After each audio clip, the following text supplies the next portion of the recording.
Après nous avoir servi un Mario Land World en 2023, scénaristiquement un peu bof, très beau, mais comme à chaque fois avec les jeux vidéo, hein. Parce que le principe c'est quand même de proposer une même histoire sur un principe de base étant que justement personne ne joue la même partie. Autrement dit, une unique et même partie pour tout le monde. Paradoxe. Bah si. Amazon attire le chaland avec le jeu vidéo, avec l'adaptation d'un jeu vidéo parmi les plus vendus de tous les temps, hein, Fallout, un FPS futuristico, rétro, uchronico, apocalyptique. Coût commercial double, hein, qui fonctionne dans les deux sens. Ah oui, parce que la série va donc, dans un premier temps, attirer les fans du jeu vidéo, puis dans un second temps, va insister les téléspectateurs qui n'ont jamais joué à Fallout, à jouer. Le business model est pas dégueu. Voilà. Oui, alors, petite précision, je n'ai jamais joué à Fallout. Voilà.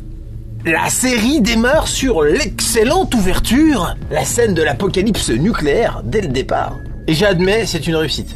Et je trouve d'ailleurs ça bizarre, cette récurrente obsession de la mise en scène de notre propre extinction. Voilà, Independence Day, Armageddon, Moonfall, et puis tous les films de zombies, enfin vous voyez. Les USA en particulier, ils aiment mettre en scène la destruction de leur propre cité.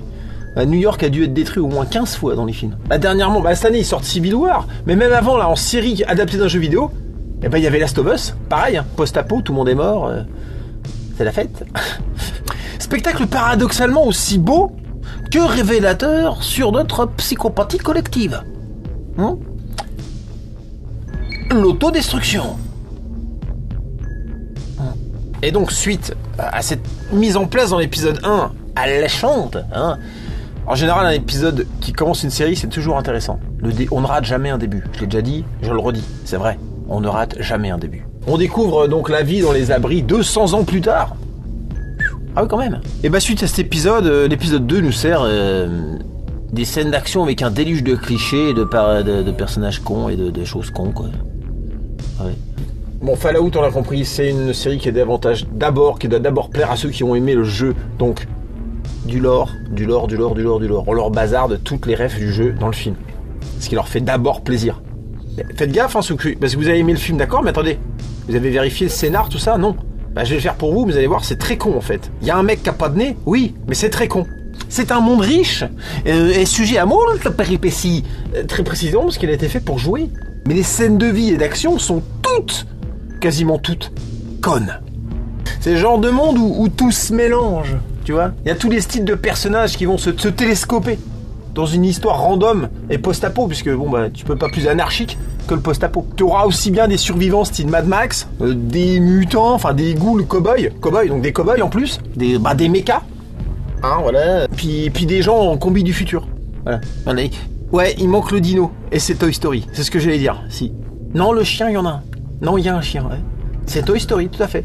Non, Buzz l'éclair, il y a. La meuf, elle est habillée comme Buzz l'éclair. Eh ouais. Multiplier les aventures possibles dans un jeu, ouais, mais dans un film, en fait, on voit pas l'intérêt parce qu'on sait plus ce qu'on doit suivre. Et surtout, les personnages ne doivent pas être aussi cons que des PNJ. Sinon, ça marche pas. Donc, ça va demander beaucoup d'écriture. Et est-ce que tu crois qu'ils l'ont fait? Est-ce que tu crois qu'ils l'ont fait? Est-ce que tu crois qu'ils l'ont fait? Est-ce que tu crois qu'ils l'ont fait? Non. Déjà, dans l'épisode 1, quand ils ouvrent avec le SAS-32, je me suis dit, merde, ils contrôlent pas les gens du SAS-32, ils savent pas c'est qui, il y a pas un truc, une alarme, un machin pour savoir s'il y a eu embrouille. Parce qu'il y a eu une grosse embrouille. Mais ils le savent pas. Ah putain. Non mais les abris sont des systèmes clos qui vivent... ils vivent clos, puis ils ont un système organisationnel super organisé au poil. Mais par contre, quand ils ouvrent une porte d'abri, c'est à la Shindo totale. Eh non, c'est pas cohérent. S'il y a bien un truc qu'il faut surveiller, c'est bien ça. Alors moi j'ai remarqué un truc, personne n'a vu, mais bon, parce que voilà. Mais j'ai remarqué un truc, où sont les enfants? Dans les abris, ils ont tous le même âge. Ça commence à la vingtaine, jusqu'à 60, 70 pour les plus vieux, quoi. Mais il n'y a pas de génération qui vient de naître. Oui, il y a un bébé. Oh, c'est bien. Eh, la pyramide des âges, elle va faire une gueule, hein. Ça va être bizarre quand même. Ouais, il y a un jeune à un moment donné qui se fait dessouder par Voldemort dans la cabane. Mais de toute façon, il est mort, donc de toute façon. Il y en avait un, mais il est mort, de toute façon. Donc, voilà. Erreur, hein. Normalement, il y a toutes les générations dans une société. Surtout une qui s'autogère et s'auto-régénère depuis 200 ans toute seule. D'où viennent les gens? Ils naissent directement à l'âge adulte? Non, moi, alors en fait, je sais, hein, c'est tout simplement pour pas qu'il y ait d'infanticide à l'écran. Vu que tout le monde s'entretue. Voilà. Eh ben, ça passe pas. PG-13, les gars. Oui ou non? Bah voilà. Comme d'habitude. Comme il faut faire un programme pour un enfant, pour les enfants, et ben on fait des... justement, pour des programmes pour les enfants dans lesquels il n'y a pas d'enfants, pour éviter qu'il y ait des morts d'enfants, et ben on fait des trucs de merde. Voilà. Parce que c'est pour les gosses. Et donc t'as un déluge de clichés. Non mais truc con. La chevalerie veut récupérer un mec. Ils veulent récupérer un fugitif. Et ils envoient un chevalier. Donc c'est un mec avec une armure de 3 tonnes, tu vois. T'as vu Robocop? x2. Voilà. Et ils en envoient qu'un seul. C'est con. C'est con. Non mais faut envoyer des pisteurs. Et puis pas qu'un, hein, plusieurs. Voilà, puis une fois que t'as localisé le mec, là t'envoies les Space Marines. Bref, on découvre que le mec qui a l'armure, c'est un mec qui est con, agressif, méchant et con. Voilà, c'est une merde. Ouais, vraiment. Mais tu sais, il s'approche de la grotte. Il s'approche de la grotte, ouais, en toute discrétion. Avec sa grosse armure qui fait shkloum, shkloum, shkloum, à chaque fois qu'il marche. En toute discrétion. Ah, évidemment, le monstre, il l'a repéré. Donc il le chope par l'arrière. Bagarre, il l'éclate. Armure de merde, hein, ça l'a protégé de rien du tout. Hein. Et donc... Tiens, il fait un peu froid. Et tu sais, donc, il est dans son armure, comme ça, il est en train de crever, tu vois. Puis il demande à son écuyer, le Black, Maximus, de le soigner. Mais en l'insultant. Oh. Sauve-moi, fils de pute. T'es qu'une merde. Tout ça, c'est ta faute, enfoiré. Tout est ta faute. La banquise qu'ils font, c'est ta faute. La guerre en Ukraine aussi, c'est ta faute, enculé. Bah, logique, Maximus le laisse crever, évidemment. Puis il lui pique son armure. Enfin, je veux dire... Quelle bonne idée d'insulter quelqu'un qui est ta seule chance de survie. C'est con. Puis pas très fin non plus, hein, l'écriture du personnage de Maximus, hein, Jay-Z. C'est pas Jay-Z? On se doute dès le départ que c'est lui qui va avoir une armure. Mais par contre, je trouve ça nul parce que tu sais, on sent que le mec il se chie dessus tout le temps. Il est peureux, il chiale. Bah, j'ai pas compris comment il sélectionne les guerriers, moi là. Hein, non, mais il y a un problème, les gars. Hein. C'est con comme perso. Oui, alors il y a un personnage badass, c'est la Goule. Le nom est fin nul, hein. Je vous le dis. Ouais, c'est Voldemort avec un chapeau de cow-boy. C'est pas une nana et c'est pas un lâche. Le meilleur perso. Ouais. Comme quoi, 40 ans plus tard, les standards n'ont pas changé. Même avec la propagande woke, celui qu'on préfère, c'est celui qui ressemble plus à Clint Eastwood qu'à Eddie de Preto. Hein? Classieux, hein? Solide, rodé, un vrai monsieur, tu vois. Et donc il y a des mecs bien cons qui le sortent de son cercueil, parce qu'en fait c'est un immortel. C'est un truc chelou, mais bon voilà. Il le sort de son cercueil, parce qu'ils disent comme ça, il va nous aider dans notre quête, et puis ça va devenir notre meilleur ami. Mais en fait, non. Voilà. Donc il leur pique leur flingue, il les bute. Voilà. 3 mecs, 3 balles. Ah, ils sont cons, le mec ils le savent qu'il est dangereux. C'est nul. Mais bon, c'est pratique, parce que comme ça maintenant il a des armes. Ouais, comme dans le jeu. Merci les PNJ. Alors en fait, l'arbitre 33 a survécu à l'attaque de l'abri 32 et ils sont toujours à peu près aussi nombreux.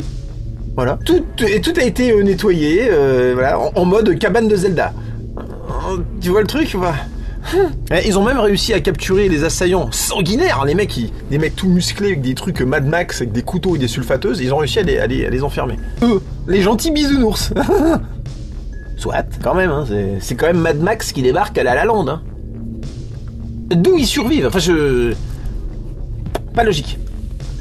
Et donc t'as la nana, Monique on va l'appeler, tu sais elle se balade, elle est remontée à la surface, puis à la surface, puis tu sais elle va dans un village, puis on lui dit attention, n'y allez pas, c'est dangereux.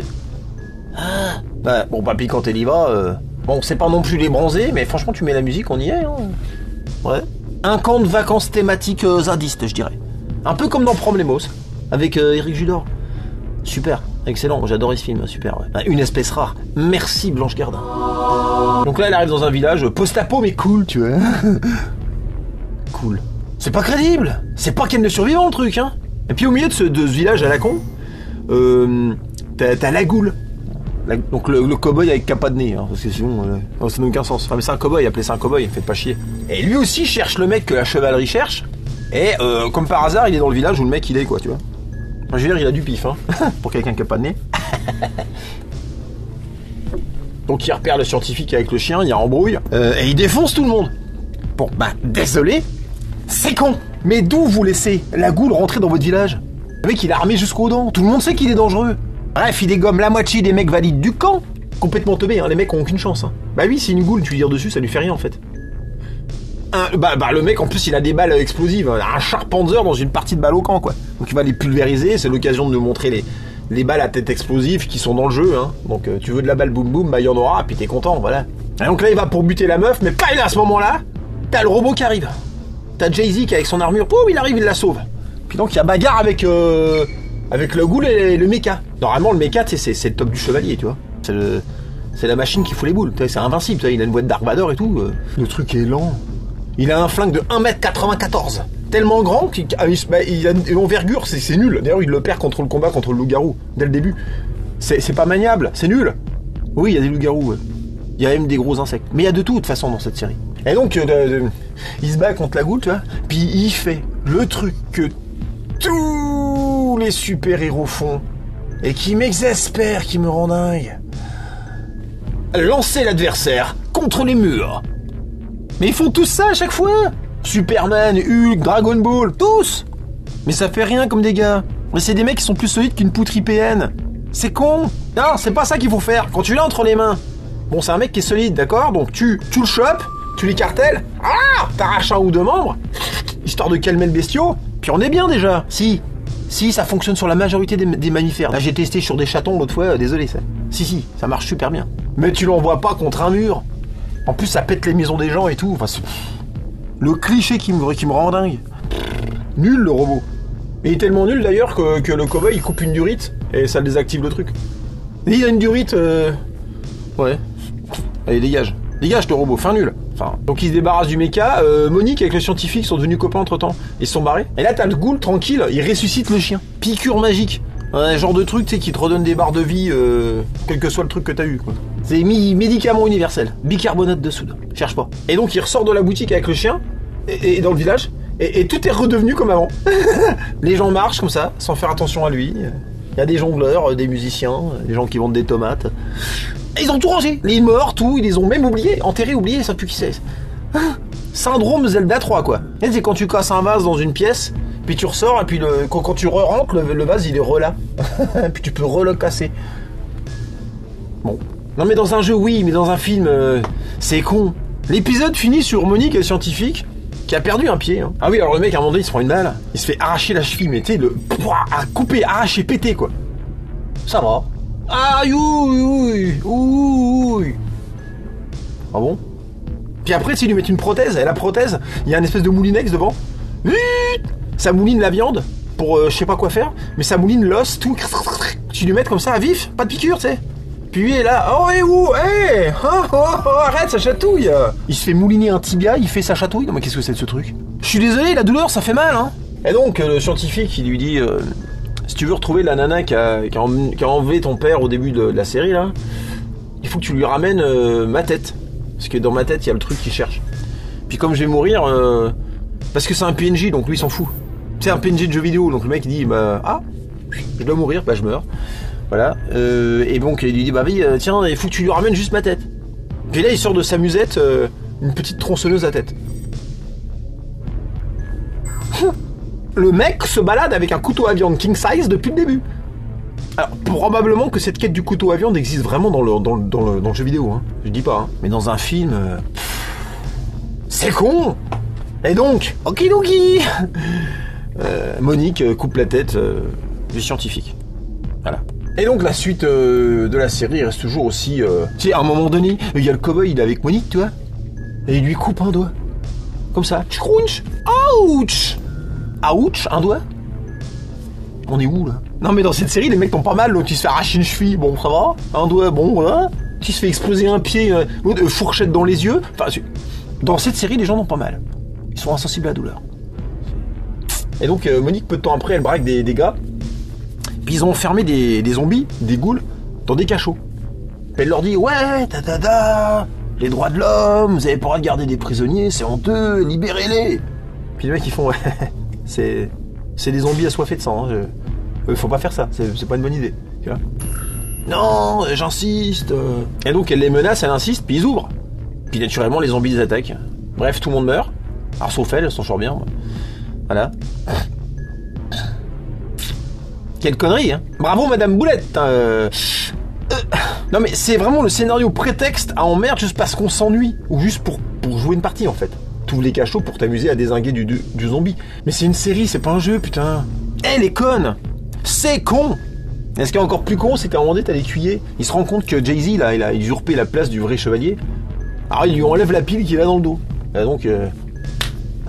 ah ouais, les méga super chevaliers ultra craints de l'univers. En fait, la pile, tu peux l'enlever, elle est dans le dos. Tu l'enlèves comme ça.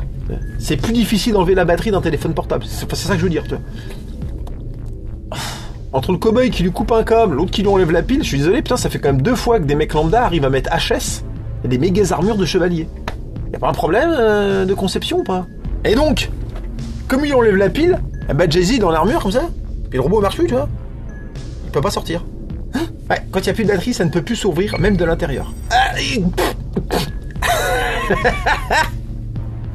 Le mec est prisonnier, c'est nul, c'est con, j'en peux plus. Mais hasard de l'écriture.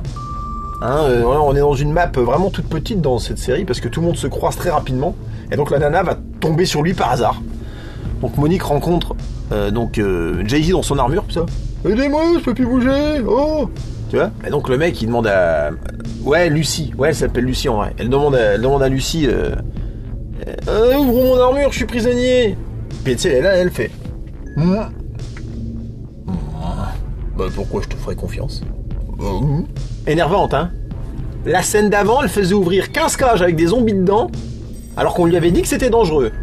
Et c'était très dangereux. Là, elle hésite à aider un mec qui lui a sauvé la vie dans l'épisode d'avant. Énervant, ta fille. C'est con, j'en peux plus. JPP. Et donc l'écuyer de son côté s'est fait écraser un pied. Donc il a le pied genre, tu sais, t'as 2 orteils qui pendent. Hein. Tu vois le truc violent. Hein. Et il va se faire soigner par une espèce de médecin de jeux vidéo, tu sais, le mec qui est là avec une valise qui te répare des trucs, tu vois. Et on est en truc post-apo, mais le mec il a des potions magiques qui font guérir de tout, quoi. Il a des potions magiques qui font repousser les pieds. Ce monde est mieux que le nôtre, hein. Bah si, parce que la douleur, bon, bah ça va. Les doigts, ça se raccommode avec du fil de pêche, c'est bon. Et les pieds repoussent. Désolé, notre monde est pire, hein. Et pareil, le mec, il menace le docteur. Docteur qui a donc sa santé entre ses mains. Comme pour le chevalier de tout à l'heure, qui insulte Maximus. Oh, c'est de ta faute, sauve-moi la vie, t'es un con. Ça fait 2 fois que les mecs menacent la personne qui va leur sauver la vie. Enfin, moi, non. 999. Pas bon. Nul. C'est con. Bon, de toute façon, en général, si les personnages sont interprétés par des hommes blancs, vous verrez que, en général, c'est une collection de pleutres atteints de débilité profonde. Tous, on sait à l'avance qu'il ne faudra rien attendre d'eux dès que vous les verrez apparaître à l'écran. Et ça se vérifie à chaque fois. Je peux te poser une question? La ligne de dialogue qui me rend dingue. Il me pose une question pour savoir s'il peut m'en poser une, mais il m'en pose une. Je peux te poser une question. Bah trop tard, tu viens de le faire. Et puis si je dis non, tu fais quoi? Et donc t'as le Goose Cowboys, il se fait capturer par des shérifs. Et puis alors lui ils le connaissent, hein. Ils savent que c'est un redoutable tueur, hein. Une gâchette le mec. Puis bon bah ils l'emmènent devant leur chef. Ah mais puisqu'il est très dangereux, logique. Puis lui s'il fait je pourrais me recommoder mon doigt. Vous pouvez m'enlever les menottes. Donc il lui enlève les menottes pour qu'il se recoue son doigt. Si il suffit de recoudre. Nécrose? Non. La nécrose, je vous ai dit, ce monde est génial. La nécrose n'existe pas dans ce monde là. Donc voilà. Oui. Pourquoi il se fait pas greffer un nez? Exact. C'est gratuit. Échec et mat en un coup, t'as vu? Et puis bon, le boss il dit j'ai assez vu sa gueule, emmenez-le. Bon. Alors les gars, ils vont pour lui remettre les menottes. Puis ils lui mettent les menottes devant. Bah évidemment. Évidemment, il est en tourloupe, ils prennent leur flingue. 3 balles, 3 mecs. Et là, pour voir. Tous dead. C'est mauvais, c'est nul. Ils sont cons. Le cliché, les menottes c'est dans le dos les gars. Donc t'as Monique et Jay-Z se font accueillir dans un abri. Chelou, c'est à mort, c'est genre les mecs, en fait c'est devenu plus ou moins une secte en fait le truc. Franchement c'est des passages que je préfère, c'est quand c'est dans les abris. Hein. Moi je suis client. Hein. Les délires comme ça c'est pas mal. Hein. Puis donc c'est l'abri 4, puis ils lui disent n'allez pas à l'abri 12, n'allez pas au niveau 12. Hein. Et bah donc qu'est-ce qu'elle fait la nana? Bah elle prend l'ascenseur. Ouais, sans surveillance évidemment. Puis elle appuie sur le bouton 12. Qui marche. Qui ne déclenche pas une alarme ou qui ne demande pas un code ou quoi. C'est con, hein. Et évidemment, l'abri 4 cache un secret au niveau 12. C'est même pas une astuce pour lui baiser la gueule. Ils auraient pu lui dire niveau 12 alors que c'est au niveau 13. Non, c'est vraiment au niveau 12. Tout le monde est con en fait. Voilà, c'est post-apocalypse, c'est l'apocalypse de l'intelligence en fait. C'est-à-dire que plus personne n'a de cerveau. Je crois que c'est ça l'astuce du... C'est peut-être ce qu'on va découvrir dans la saison 2. Bon, moi je vois pas d'autre solution. Bref, les intrigues des abris, 4, 31, 32, 33, et puis et de l'entreprise Voltec, je trouve que c'est la véritable... c'est le truc le plus intéressant de la série. Voilà. Et effectivement, le dernier épisode va nous servir tout son lot de révélations. Notamment la femme de Voldemort, qu'on n'a pas revue, le père de Lucie, et l'Erdammer. Et de... Mortimer. Mode demeure. C'est chinois comme truc, qu'est-ce que c'est? Moldaver. Ah oui. D'ailleurs, petit spoil, en fait, la Moldaver en question, c'est une gentille. Bah en fait, c'est facile. C'est une femme, c'était facile à deviner. Vu que la mode woke annule en général toute tentative de twist. Mais il y a un truc que je bite pas trop. Hein? C'est pourquoi au début, Moldaver, quand elle débarque dans l'abri 33, elle arrive en mode extermination où ils essaient de tuer tout le monde. Si c'est une gentille. Ils essaient de buter tout le monde comme des fous sanguinaires, ils sont assoiffés de sang, enfin, c'est ultra brutal. Tu te dis merde, elle veut un monde meilleur. On avait déjà eu des films avec des sociétés futuristes qui cachent un secret. On repense à Soleil Vert, L'Âge de Cristal, même Matrix, hein, Planète des Singes évidemment, ou le Néo-Séoul de Claude Atlas, excellent. Et oui, ce sont des intrigues qui marchent. Le coup de la société idyllique, en apparence qui dissimule une facette sombre. Oh oui. Mais en vrai, ça se joue sur un film de 2h, 2h30, tu vois. Bah parce qu'une fois passé le twist... ils vont faire quoi dans la saison 2, là? Bref, l'épisode se finit, le Jay-Z ramène la tête à la chevalerie, mais c'est pas la bonne tête, il est condamné à mort. Mais comme ils vont... il y a sa copine qui sauve, et il dit non, je veux pas qu'il soit condamné à mort. Puis comme là, il faut aller faire la bagarre à Moldaver, bon, on n'a pas le temps, donc il le réengage dans l'armée. Enfin...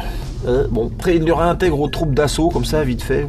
C'est tellement vite torché que tu te demandes s'ils ont sorti le PQ de l'emballage. La mort n'est pas vraiment là, hein. S'enchaîne une bataille débile, hein, voilà, donc ils attaquent avec des hélicoptères, très lents, de face. Les autres en face, ils ont des batteries de missiles. Bah non les gars, faites pas ça. Faut canarder avant, puis après vous envoyez l'infanterie. La base. On se demande comment il y a encore des survivants au bout de 200 ans, vu leur capacité de massacre permanente, quoi. Et on apprend qu'en fait l'armure elle a encore un défaut.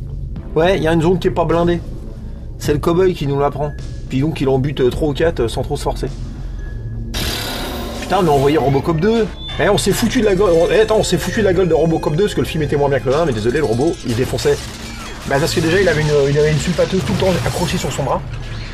C'était pas une MG42. Peut-être une M134 de ces General Electric. Hein. Le mec avait un deuxième flingue avec des gros calibres. Il avait 2 mini-bras supplémentaires avec des gadgets. Avec des gadgets un peu partout en fait. Et puis en plus il avait un bras télescopique sur le bras gauche. Qui met des grosses pralines de forain. Putain, on sait. Voilà, ça c'est redoutable. Bref, fin d'épisode, papa s'enfuit avec une armure, ta gueule c'est magique. Hein, voilà. Mais sinon, faut bien qu'il y ait un truc dans l'épisode 2. Hein. Lucie abandonne le Black, dont elle est tombée amoureuse. Prétexte encore à une énième séparation, hein, qui sera donc, pour générer donc un prétexte ou une énième retrouvaille. On sait déjà ce qu'il va y avoir dans l'épisode 2. Hein. Dans la saison 2, je me demande ce qu'il va y avoir, puisque... si, alors à la limite, qu'est devenue la femme du cow-boy? Bah soit c'est une goule, soit elle est dans un caisson d'hyper-sommeil. Et s'il ne faut rien attendre au niveau action des personnages, parce que tout est toujours très con, je pense l'avoir démontré quand même. Hein. Je crains qu'il ne faille pas beaucoup plus attendre quelque chose du fond de l'histoire. Les dirigeants de Voltec, tout ça, parce que cet univers recèle de nouvelles technologies qui réparent les corps en 20 secondes. On peut se recoudre des doigts. Je suppose qu'on peut se cloner, j'ai pas encore vu, mais à tous les coups il doit faire des clones. On peut se mettre en caisson d'hyper-sommeil, on peut être mutant, ghoul, on peut avoir des piqûres Jésus là comme pour le chien, des boissons d'artichaut qui réparent les pieds, enfin ce qui veut donc dire qu'on ne peut jamais être sûr de la mort d'un personnage. En fait, rien n'est définitif. Blessure, mort, vous voyez? Tu crois qu'il est mort? Non. Il y a à peu près 14 solutions pour le ramener à la vie. Un peu comme dans un jeu vidéo. Tu peux rejouer. Encore. Et c'est bien le problème, car il y a une chose dont l'absence détruit tout enjeu dans une histoire. Mais Butch, quelle est donc cette chose? La mort. Et surtout, n'oubliez pas de vous abonner à la chaîne de Butch Wallace, car je souhaiterais vraiment, par pure courtoisie et compassion, ne pas avoir recours à des moyens, disons, coercitifs. Tenez par exemple, regardez cet individu derrière moi. Était-il abonné? Probablement, mais il est un peu tard pour se poser la question, ne trouvez-vous pas?